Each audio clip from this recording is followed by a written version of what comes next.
In this video, I want to talk about how to applique circles. If you do any amount of hand applique at all, chances are you're going to run into circles, either cherries, berries, flowers, bird's eyes, all kinds of different places. You can see some of the blocks from my Roseville album quilt here, and just in what you can see, there's circles of all different sizes. They're great fun to be able to fussy cut areas, and we all want our circles to be perfectly round. And when I look at the different ones, even on this these blocks, I can tell the ones where I skimped and I didn't try to use a circle template and just tried to needle turn them. And if they're large enough ones, you can get away with that, and it's really not too bad. I'm going to share with you the different ways that I make my circles. Sometimes I'm working, in the studio. Sometimes I'm at the cottage. I might be at a quilt retreat. I might not have all of the, templates and tools that I usually do. So I have found different ways to get good results depending on what I have available. One thing that I try to keep with me even when I travel are these circle templates. And this smaller one starts out with like 1/16 of an inch graduations in size, and I think I got that at an art supply store. This larger one, I'm not sure if I got that at one of the craft stores, or I've had these so long, they're one of the tools that I just don't want to be without, and I'll show you why. No matter what size you're working with, it helps you. Let's see, even with a bigger one, you just lay it over your fabric, and you can fussy cut your shapes depending on whether you're doing something large or small. Like on this one that we're going to work with right here, I'm going to use this in a block that I've been working on, and if I wanted to center it on that shape, I could do that.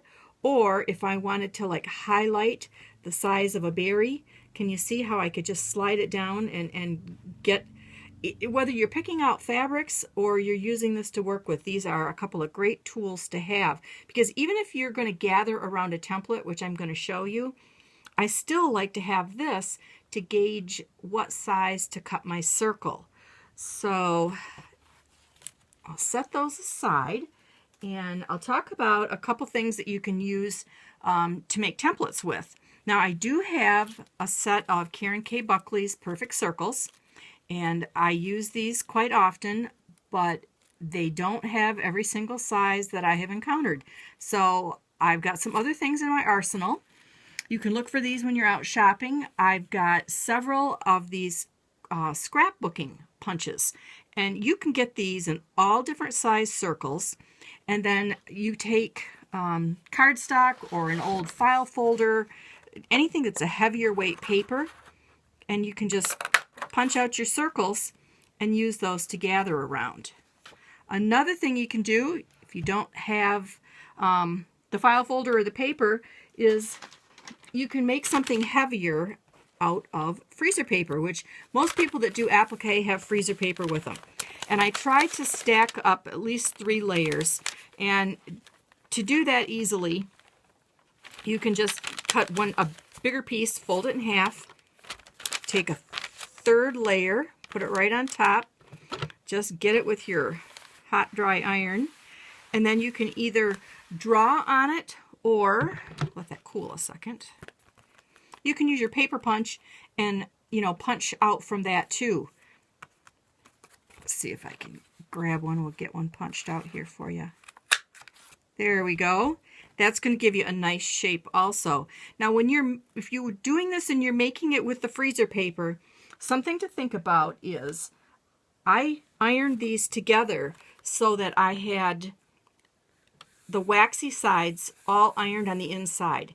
Because for me, once I have drawn my shape around that, and I want to get the paper out of there, and if it's stuck to my fabric, it makes it a little bit more difficult.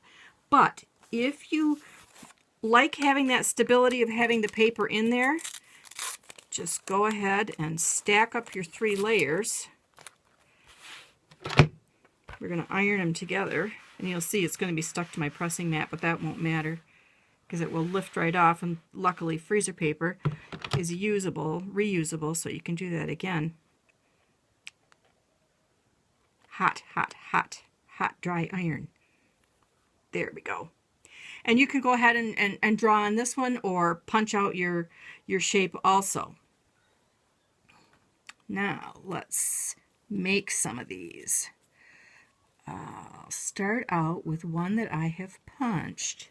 Now if you pull your circle template in, excuse me, I lay it down on my surface, and you don't want a, well, sometimes you want a full 1/4 inch, but I generally don't. I start laying this over here to see how much larger for my seam allowance I want, and I think, believe it or not, I'm going to go with this, well, we'll go with this 1 inch over that one. So then I will take this over to my fabric, and you can just use your marking pencil, and this is not a real good surface to draw on. I should have grabbed my sandpaper board. Trace around that. Take the embroidery scissors. These are my serrated edged havels that I have fallen in love with. Cut that out, give yourself a nice smooth circle. And even if you cut your shapes out of paper or template plastic, which if you're going to use template plastic, be sure and use one that's a heat resistant. And if you can't cut a perfect circle, because I don't want you to use your embroidery scissors when you're doing that, use a nail file and just sand off any little burrs you have, because the smoother your template, the smoother your circle's going to be. So now let me grab needle and thread, and I usually will use a single strand of thread if I'm going to applique right away with it, and I'll use my applique thread and needle that I do when I'm, doing my normal stitching. If I were going to make a bunch of these and set them aside, I would double my thread and then leave a tail, and I'll talk about that in a few minutes. But I start on the right side, and you just want to run a gathering thread around the outside edge. I'm probably taking about 1/8 inch stitches on this particular one. And I probably should have used a contrasting thread so you could see this a little easier, but I was in applique mode, so I just matched my thread right to my fabric. And you want to use good quilt shop quality cotton for this as far as your fabrics, but I guess that goes without saying. And I'm also going to end on the right side of my fabric. Okay, let's get that template out of the way. All right, lay it down on your pressing surface. Put your template inside there. If it's this size, not real small, you can use your finger to hold it while you draw up the gathers around there. If it's too tiny, I'll pull in my stiletto, and you can hold it with that or a pin or a needle or whatever you have handy. Then we want to hold those gathers in place.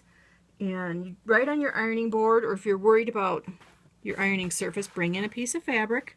Put that down there. I'm just going to draw up that gathering thread, kind of hold it in place with my finger, and with either magic sizing or some spray starch, just give that a little spritz.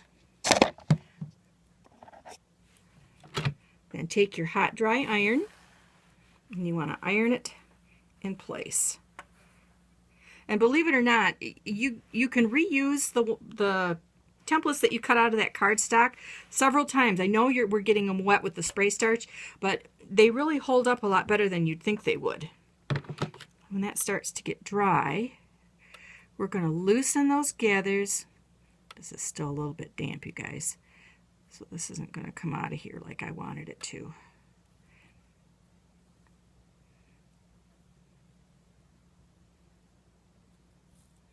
Pull your template out. Just give that a little tug to get that back in shape. Hit it again with the iron. Flip it over once more. And now, because I've got my applique thread already here, you could put this right on your quilt block and start stitching, and you're ready to go. If you're working on a block that's got 6 or 8 berries in it, and you want to go ahead, sit down in front of the TV and make them all at once, there's a couple different ways you can do it. Whether you're working with the perfect circle templates like this, or if you've punched out your templates from cardstock, the freezer paper, whatever, if you've got a strip of your fabric, if it's just plain fabric and you can position it allowing your seam allowance in between. Even if you're fussy cutting though, just you can center the template over what you want to be your design, and then if you've got one of the circle templates to use to gauge your seam allowance, you can just lay that over the top.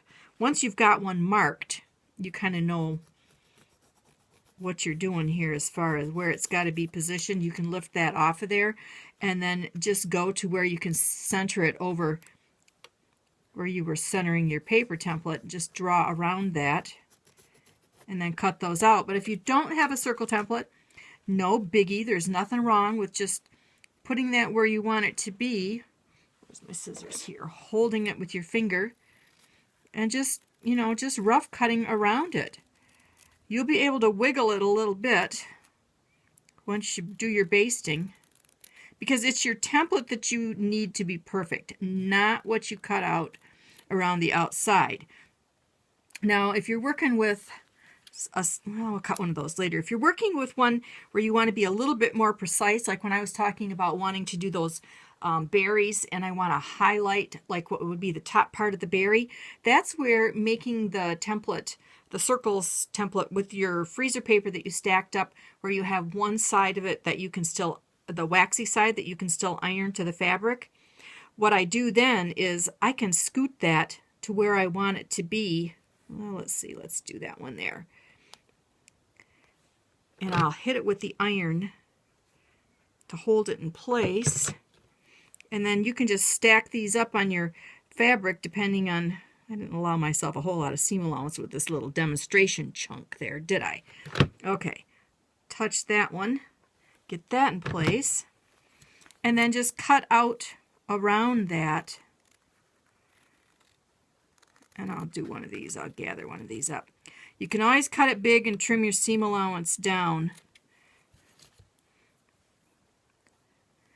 if when you start to gather it in, you're having trouble with having too much fabric. Did I get that to stick? No, it didn't stick. All right, let's get this thing the right way. All right, that's where I want it. Let's hit the iron, get it. All right, hopefully we got it this time. Can't go quite as fast as I was trying to go. All right, stitching right side. And I do this gathering on the right side because I want to know where my knots in that are when I get ready to draw this up and applique it down. And this one, I'll just leave tails on this. You'll see what I mean.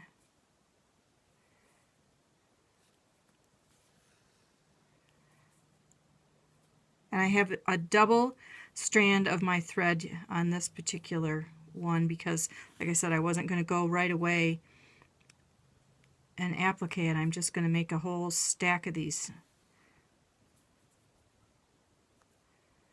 Okay, start and stop on the right side. All right, flip this over. Hold that. I'm going to gather up around there. That's actually big enough. I can just hold it in my hand, adjust those gathers kind of the way I want. And I am using cotton thread for this, and one of the reasons that I am is because the cotton thread is not as slippery as your silk, and it will hold this better. Look at that cool shape. Doesn't that look like perfect little highlighted berry? I cannot wait to use this one. All right, back on the pressing surface.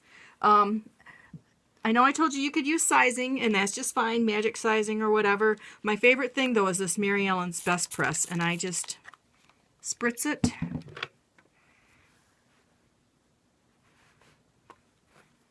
Flip it over. Iron it on both sides.